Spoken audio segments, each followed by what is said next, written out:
बिस्मिल्लाहिर्रहमानिर्रहीम। रब्बी इश्रह ली सदरी व यस्सिर ली अमरी वहलुल उक़दतम मिन लिसानी यफ़क़हू क़ौली। अल्लाहुम्मा rabbi ज़िदनी इल्मा। I am Shahzad Waheed और मैं आप लोगों से पंजाब ग्रुप ऑफ कॉलेजेस के इस प्लेटफॉर्म से चैप्टर नंबर 3 के साथ हाजिर हूँ। और आप लोग इस बात को जानते हैं कि हमारी बायोलॉजी के फर्स्ट ईयर का चैप्टर नंबर 3 है enzymes. What are enzymes basically? Enzymes biocatalyst हैं। यूनो की कैटलिस्ट कोई भी ऐसा सब्सटेंस है जो किसी केमिकल रिएक्शन की स्पीड को बहुत तेज कर सकता है। Same is the case with the enzymes. सिर्फ फर्क ये है कि वो एक्स वीवो होते हैं, यानी कि वो किसी लिविंग ऑर्गेनिज्म की बॉडी से बाहर अपना रोल प्ले कर रहे होते हैं। लेकिन अगर वही कैटलिस्ट किसी लिविंग ऑर्गेनिज्म की बॉडी के अंदर रोल प्ले करना शुरू कर दें तो हम उसे बोलते हैं कि एक बायोकैटलिस्ट है जो मेरी लाइफ के प्रोसेसेस को बहुत तेज कर सकता है। तो हम उसे नाम देंगे व्हाट? एंजाइम्स। अब एंजाइम की सिग्निफिकेंस को समझने के लिए आए डायनामिक वॉल पे चलते हैं।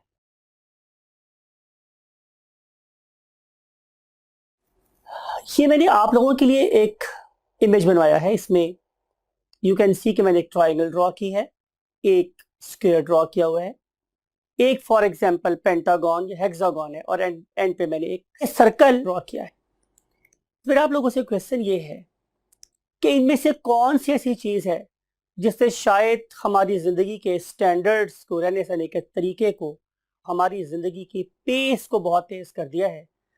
तो यकीनन आपका जवाब होगा कि ये सर्कल है। इसीलिए कहा जाता है कि अगर पहिया ईजाद ना होता तो शायद आज हमारी जिंदगी की रफ्तार इतनी स्पीड ना पकड़ पाती। तो ये सर्कल, ये पहिया, इसने हमारी जिंदगी की रफ्तार को बहुत तेज कर दिया। अगर आप पहिए की इजाद से पहले की जिंदगी को देखें और बाद की जिंदगी को देखें तो आपको इसकी डायनामिज्म बहुत डिफरेंट नजर आएगी। Same is the case with these molecule, जैसे आज हम पढ़ने जा रहे हैं एंजाइम्स। यानी कि अगर आप एंजाइम के दुनिया में इंट्रोड्यूस होने से पहले की लाइफ को देखें तो इट वाज वेरी स्लगिश। लेकिन जो ही एंजाइम्स के मॉलिक्यूल्स इंट्रोड्यूस हुए तो लाइफ की पेस ही चेंज हो गई। शायद पैदल चलने वाला इंसान एकदम से किसी जेट फाइटर पर सवार हो गया था। तो ये है सिग्निफिकेंस हमारे एंजाइम की कि एंजाइम ने हमारी जिंदगी की पेस को बहुत ज्यादा तेज कर दिया। क्या ये जो एंजाइम है ये सिर्फ हमारे रिएक्शंस को तेज करने के काम आ रहे हैं? तो उसके लिए हमने एक जंगल में से, लिविंग वर्ल्ड में से एग्जांपल आप लोगों ने ढूंढी है। उस एग्जांपल में यू कैन सी कि देयर इज अ बीटल। हमने इसका नाम रखा हुआ है व्हाट? बोम्बार्डियल बीटल। कि जो बोम्बार्डियर बीटल है इसमें ये एबिलिटी है कि जो ही इसका सामना अपने किसी प्रेडेटर से होता है जिसे हम मेंटिस बोलते हैं, तो ये बोम्बार्डियर बीटल एक बहुत फोर्सफुल स्प्रे करता है इस मेंटिस के ऊपर। जो ही ये स्प्रे उस तक पहुंचता है तो इट इज वेरी हॉट, तो बहुत ज्यादा बर्निंग का एहसास होता है मेंटिस को। प्लस एक बहुत ही स्ट्रॉन्ग किस्म की पॉपिंग साउंड प्रोड्यूस होती है जो थ्रेटेंड फील होती है उस मेंटिस पर। वो वहां से भाग जाता है और इसी असना में इस पर्टिकुलर बीटल को यहाँ से एस्केप होने का मौका मिलता है। ये वही एंजाइम है अगेन जो प्रेडेटर और प्रे के लाइफ साइकिल को बैलेंस किए हुए हैं। यही एंजाइम्स एनर्जी प्रोवाइड कर रहे हैं किसको? प्रेडेटर को, टू कैच इट्स प्रे। और यही एंजाइम प्रे को एनर्जी प्रोवाइड कर रहे हैं to move away from the predator to save its life. तो आए हम इन्हीं ग्रेट मॉलिक्यूल्स की बायोकेमिस्ट्री को स्टडी करते हैं। So let's go to the white board. Most important thing is, students, your learning to listen these words very carefully. इसमें से हर एक वर्ड आप लोगों को एक नंबर दे सकता है लाहौर बोर्ड में। So we have discussed very first point, that is what is basically enzyme and what was their importance. And now we want to move to the second step. Our second step, students, है कि you should be able to define the enzymes. So we are going to write definition of enzymes. So enzymes are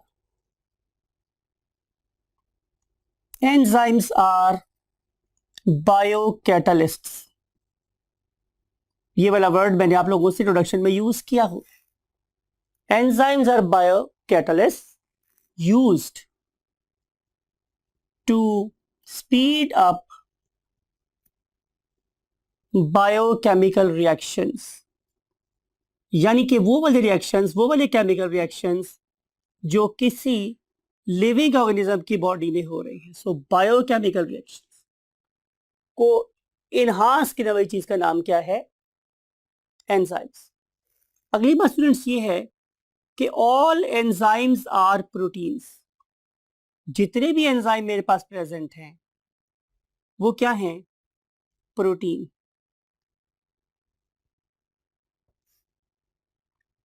right.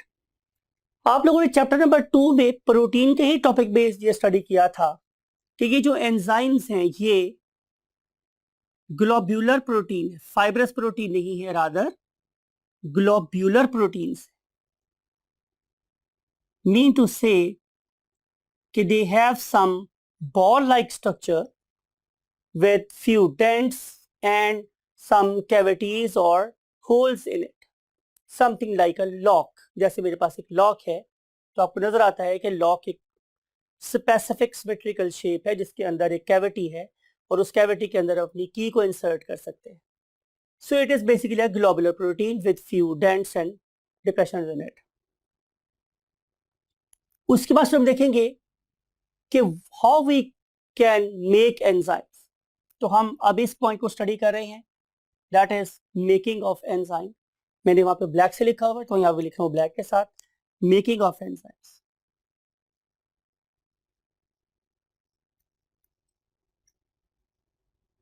तो students किसी भी enzymes को बनाने के लिए, किसी भी एंजाइम को बनाने के लिए जो इंस्ट्रक्शंस हैं वो बेसिकली कहां से आती हैं? Definitely from the code of DNA. आप लोगों के डीएनए में उसका कोड प्रेजेंट होता है. फिर हम इस पर्टिकुलर कोड को ट्रांसफॉर्म कर देते हैं किस में? मैसेंजर आरएनए में. और आपको ये बात पता है, हमने लास्ट टाइम पढ़ी थी टाइप्स ऑफ आरएनए में, कि ये आरएनए जाता है किसके पास स्टूडेंट्स? राइबोसोम्स के पास. और फिर राइबोसोम्स इस कोड को डिकोड करके with the help of transfer RNA क्या बना देते हैं? Definitely enzymes. तो इसका मतलब यह है कि दूसरी प्रोटीन की तरह से एंजाइम्स को बनाने वाली ऑर्गेनेल का नाम भी क्या है? राइबोसोम. अब हम इससे और आगे चलेंगे. तो हमें अंडरस्टैंड करना है, ये मैंने आप लोगों के लिए ड्रॉ कर दिया स्टूडेंट, व्हाट? एक नाइफ से. ये मेरे पास एक नाइफ है, दिस वन. तो अगर आप देखें किसी भी छुरी को या नाइफ को तो यू नो वेरी वेल कि इसका जो ऊपर वाला एज है ये नॉर्मली मोटा होता है और जो इसका कटिंग एज है वो काफी ज्यादा थिन होता है. I am talking about this edge, ये बहुत थिन होता है.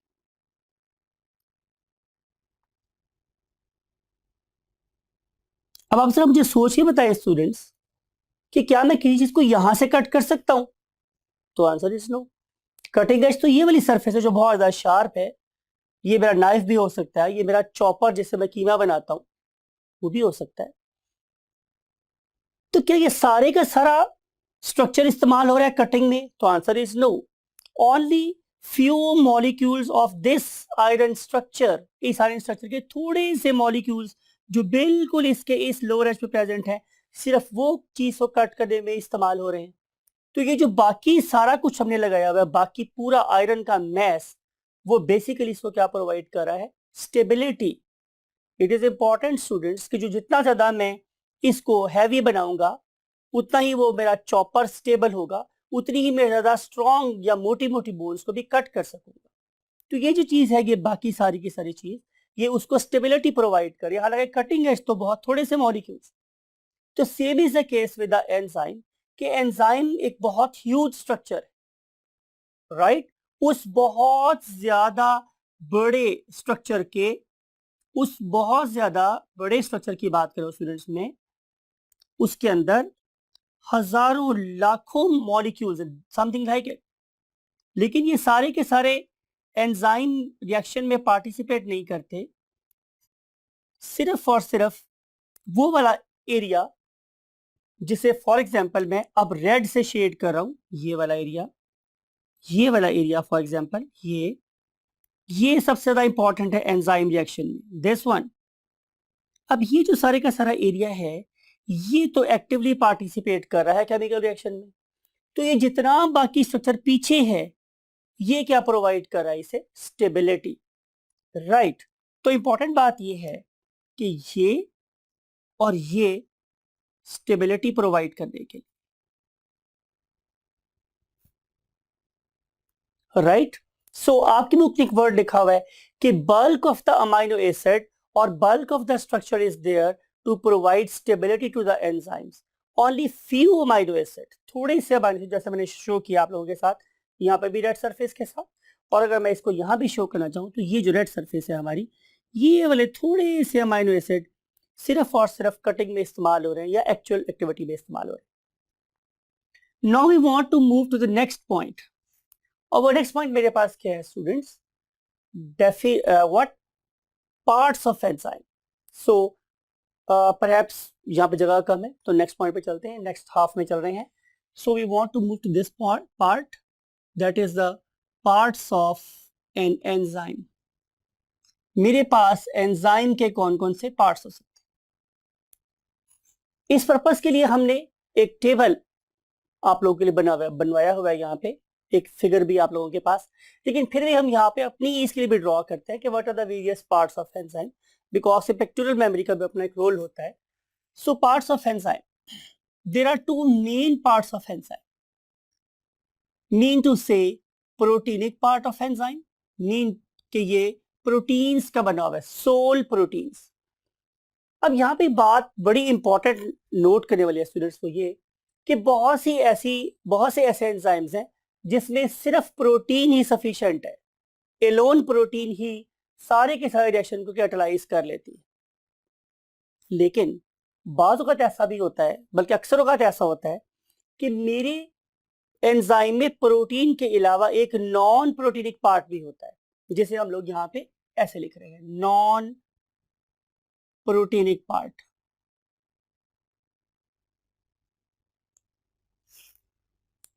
इसकी मिसाल हम यूं ले सकते हैं कि जैसे अगर आप लोगों के पास एक की है, तो की सारी की सारी लोहे की बनी होती है, लेकिन उसके एंड पे थोड़ा सा प्लास्टिक भी लगा होता है ताकि आपको पकड़ने में आसानी हो, उसकी ब्यूटी बढ़ जाए।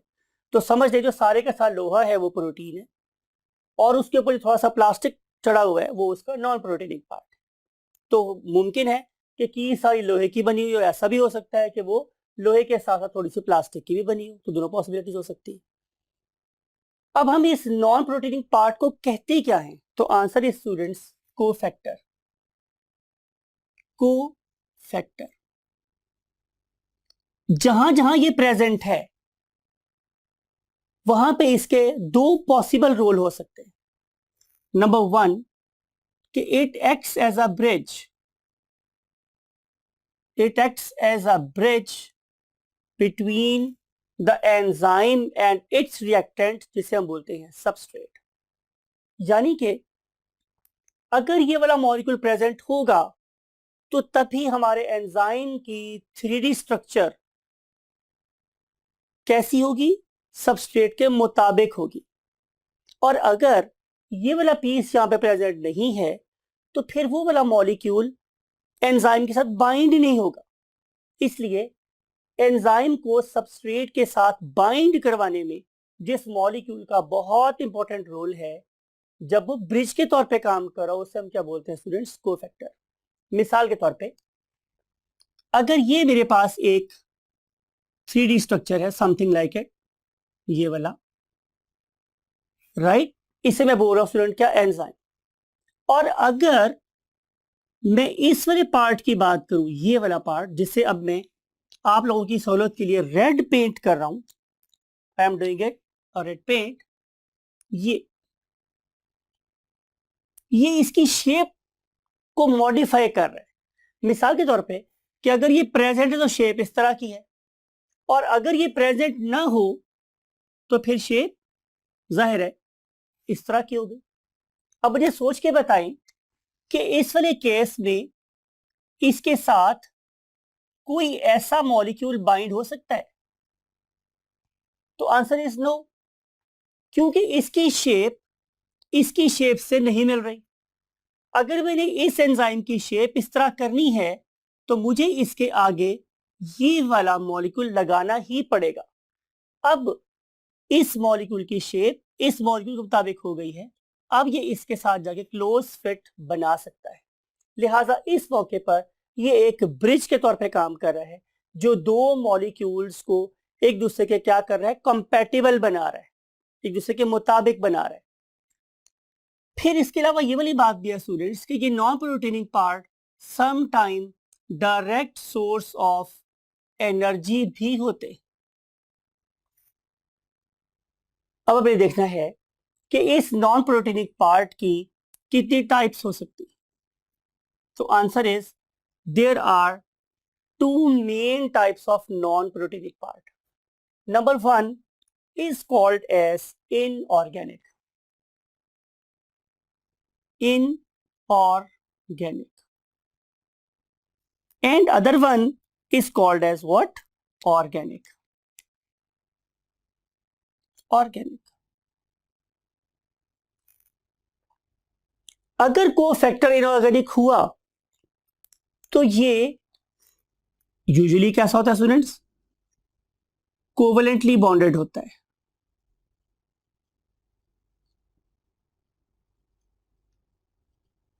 मींस कि ये फर्मली अटैच्ड है।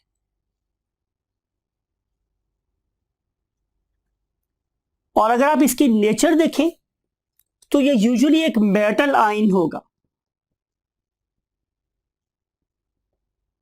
मेटल आयन से मुराद हमारे पास क्या हो सकती है? जैसे जिंक है, कॉपर है, आयरन है, राइट? तो इस तरह की चीजें अगर इस्तेमाल हो रही हैं तो इस कोवलेंटली बॉन्डेड मेटल इनऑर्गेनिक चीज को हम लोग नाम क्या देते हैं students? Prosthetic group. Prosthetic group.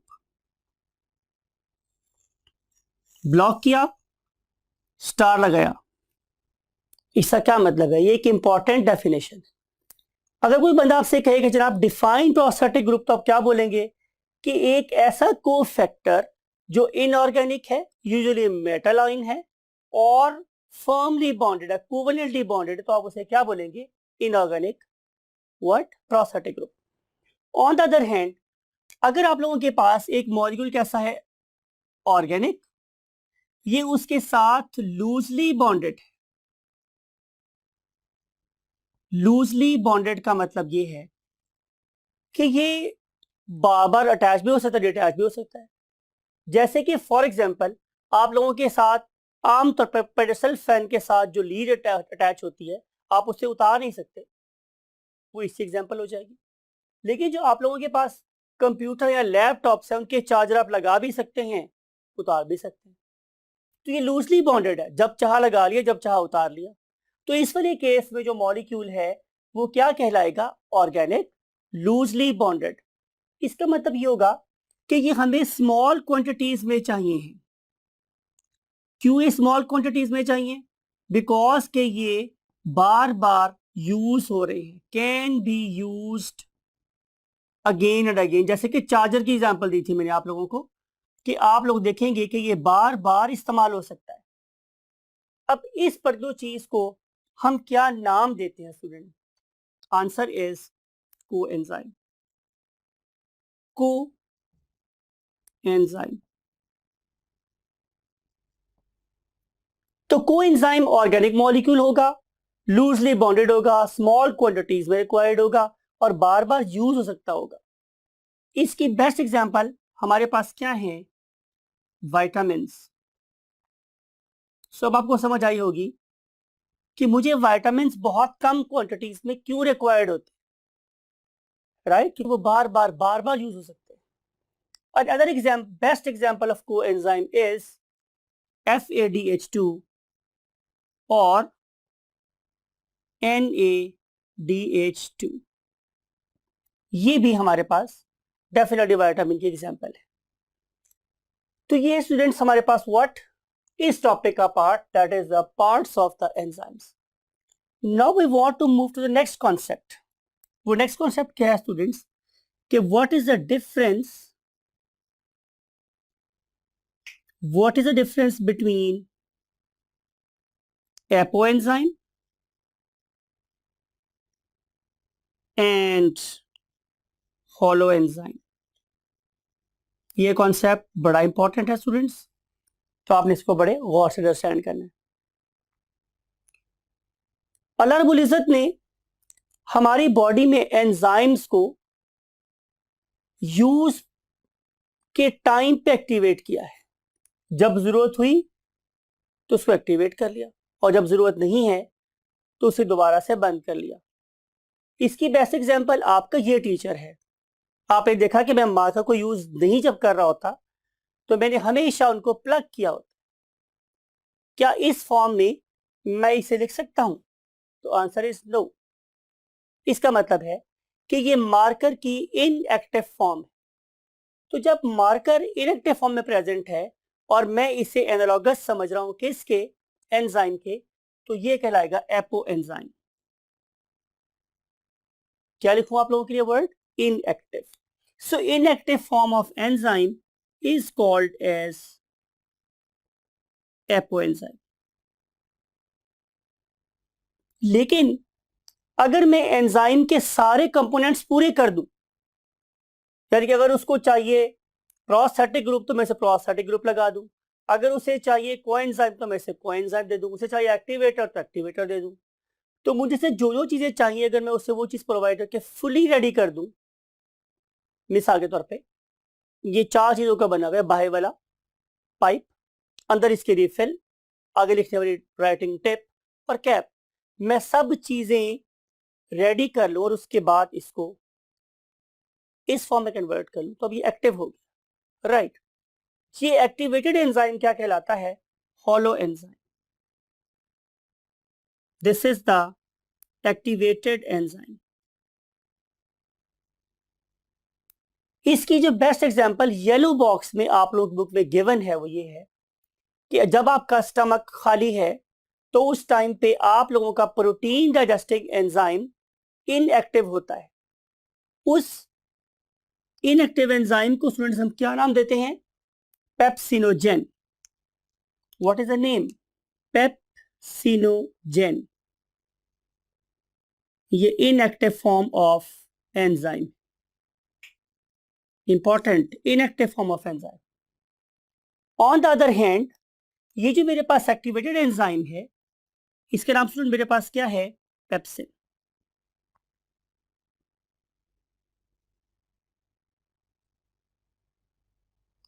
Next point है स्टूडेंट्स हमारे पास distribution of enzymes. Distribution of enzymes.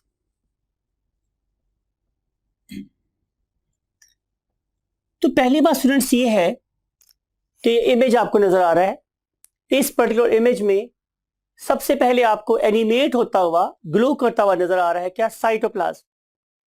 तो इस वाले केस में जो एंजाइम्स हैं वो यूनिफॉर्मली डिस्ट्रीब्यूटेड होते हैं, यूनिफॉर्मली डिस्ट्रीब्यूटेड इन साइटोप्लाज्म। जाहिर है ये वाले एंजाइम्स जनरल एंजाइम्स होंगे।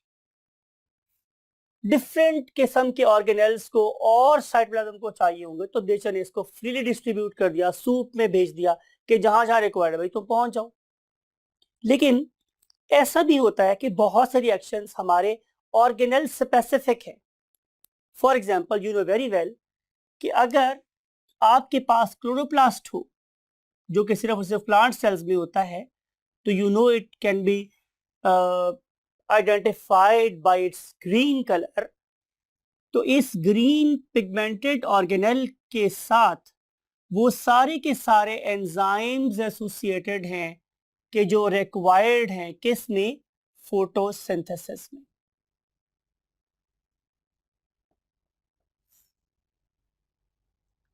अल्लामा इकबाल का शेर मुझे याद आ रहा है इस मौके के ऊपर कि झपटना पलटना, पलट कर झपटना, लहू गर्म रखने का है एक बहाना।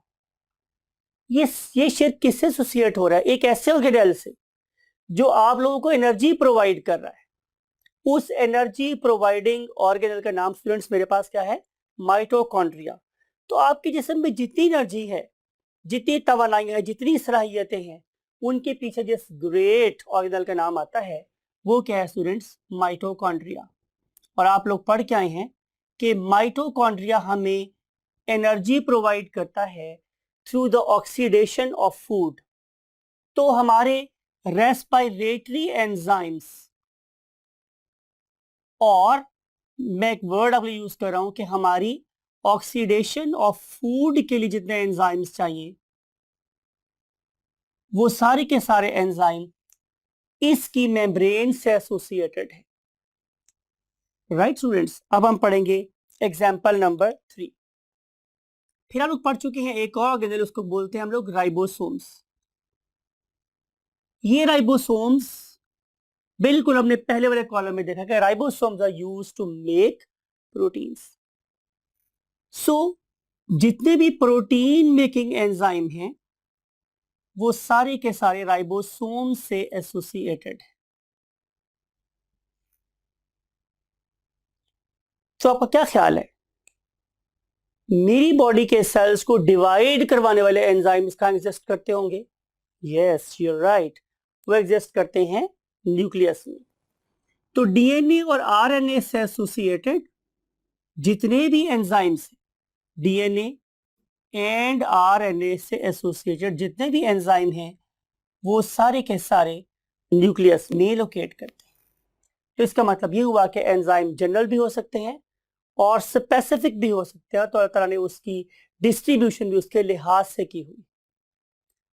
राइट स्टूडेंट्स, मुझे अल्लामा इकबाल का एक और शेर याद आ रहा है, जिंदगी क्या है अनासर में ज़हूर तरतीब, और मौत क्या है इन अज्जा का परेशान हो जाना। जब तक ये सारी चीजें हमारे साथ चलती हैं अल्लाह ताला के हुक्म से, तो हम जिंदा रहते हैं। हमारे हर बॉडी का रिएक्शन अल्लाह ताला के हुक्म से बिल्कुल सही सही चल रहा होता है। लेकिन जब इनके अंदर बिगाड़ शुरू होता है, परेशानी शुरू होती है, तो हमारा जर्नी टूवर्ड्स डेथ स्टार्ट हो जाता है। तो मौत क्या है इन्हीं अज्जा का परेशान हो जाना।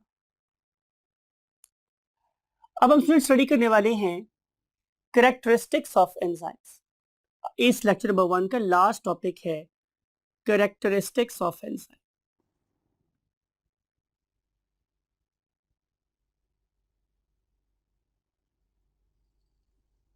तो पहला फीचर हमारे पास क्या है स्टूडेंट्स कि ऑल एंजाइम्स आर प्रोटीन्स। जो मोस्ट इंपॉर्टेंट चीज है स्टूडेंट्स वो क्या है? प्रोटीन। हाँ, प्रोटीन के साथ नॉन प्रोटीनिक पार्ट्स भी अटैच हो सकते हैं। So we can use same thing plus non proteinic parts. हमारे पास इसके नॉन प्रोटीनिक पार्ट्स भी हो सकते हैं। राइट? दूसरी बात मेरे पास स्टूडेंट्स क्या है कि एंजाइम्स हमेशा स्पेसिफिक होते हैं। Enzymes are specific in nature. क्या मतलब होगा स्पेसिफिक इन नेचर का? चैप्टर नंबर 2 में आप पढ़ के आए हैं कि मेरे पास 3 बेसिक किस्म के न्यूट्रिएंट्स है, कार्बोहाइड्रेट्स, लिपिड्स और प्रोटीन्स।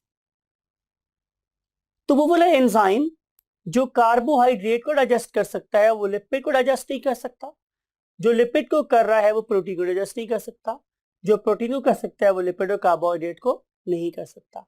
तो इस लिहाज से एंजाइम अपने रिएक्शन में बहुत स्पेसिफिक है। और एंजाइम जिस पर्टिकुलर मॉलिक्यूल, स्पेसिफिक मॉलिक्यूल से कंबाइन होता है उसे हम क्या बोलते हैं स्टूडेंट? सबस्ट्रेट। तो थर्ड पॉइंट ये है कि enzymes react with very specific molecule with very specific molecule called as substrate.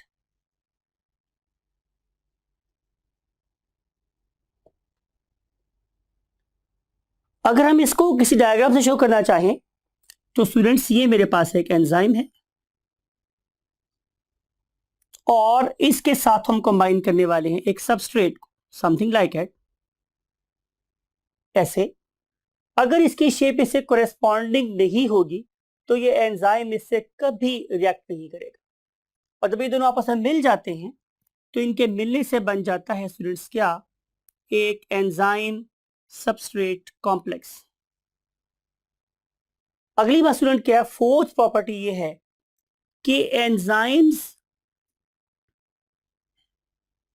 Do not use up in a reaction, उसमें इस्तेमाल नहीं होंगे। और इसके लिए हम ऊपर वाली फिगर को ही फर्दर कंटिन्यू कर रहे हैं कि यू मे सी कि इस वाले केस में जो एंजाइम है वो दोबारा से एज सच वापस निकला रिएक्शन में से बाहर, लेकिन जो मेरा सबस्ट्रेट था वो डिवाइड हो गया है into two product number 1 and product number 2 used as P1 and P2। तो आपने देखा कि ये सबस्ट्रेट दो प्रोडक्ट्स में कन्वर्ट हो गया, लेकिन एंजाइम को कुछ भी नहीं हुआ। तो इसलिए मैंने क्या वर्ड यूज किया है कि enzymes do not use up in a chemical reaction, और enzymes do not contribute in a reaction. Contribute नहीं कर रहे हैं, कैसे? फिजिकली। अगर रिएक्शंस फिजिकली कंट्रीब्यूट नहीं कर रहे तो फिर एंजाइम का काम क्या है? तो आंसर इज दिस कि enzymes lowers energy of activation. Energy of activation को लो कर देते। मिसाल के तौर पे अगर मैं किसी दुकान पे शॉपिंग के लिए जाऊं और वो मुझे कहे कि जनाब ये चीज फॉर एग्जांपल 100 रुपए की है, और मैं उसे इस बात पे राजी कर लूं कि मुझे वो चीज 70 रुपए में दे दे मिसाल के तौर पे, तो इसका मतलब है कि मैंने उसे एक्टिवेट कर लिया कि वो चीज लो प्राइस पे सेल कर दे। अब आपको ये वाली बात भी पता है कि अगर किसी चीज की प्राइस कम हो जाए तो फिर वो ज्यादा लोगों की बाइंग रेंज में आ जाती है, तो वो चीज की सेल बढ़ जाती है।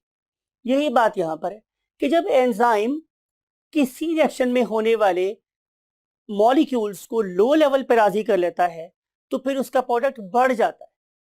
तो एंजाइम के काम करने की बेसिकली जो रोल है वो है जैसे कि वो सुलह करवा रहा है। ये मेरे पास एक मॉलिक्यूल था ए, दूसरा मॉलिक्यूल था बी, ये दोनों बहुत हाई लेवल पर खड़े थे, दोनों शेक हैंड करने को राजी भी नहीं थे, दूसरे का मुंह देखने को भी राजी नहीं थे। लेकिन जब एंजाइम इनके पास आया तो ए और बी ने अपनी तमाम की तमाम नफरतें मिटा दी, और मिटाने के बाद वो जो उन पे शैतानी लेवल बहुत हाई लेवल पे था वो बहुत लो लेवल पे आ जाएगा। अब वो दोनों शेक हैंड भी करेंगे, गले भी मिलेंगे, और क्या होगा, प्रोडक्ट बन जाएगी दैट मे बी द सी, और यहां से माइनस हो जाएंगी क्या, नफरतें। तो इस तरीके से आप अंडरस्टैंड कर सकते हैं कि एंजाइम बेसिकली एक मेडिएटर, एक सुलहजू का रोल अदा कर रहे होते हैं, और ये एनर्जी ऑफ एक्टिवेशन को लो करके रेट ऑफ रिएक्शन और amount of product per unit time दोनों बहुत ज्यादा इंक्रीज कर देते हैं। So these are the few characteristics of the enzymes. और अब हम आप लोगों से एंजाइम के मोड एक्शन पे मिलेंगे इसी के लेक्चर नंबर 2 के साथ। Take very good care of yourself. Bye bye.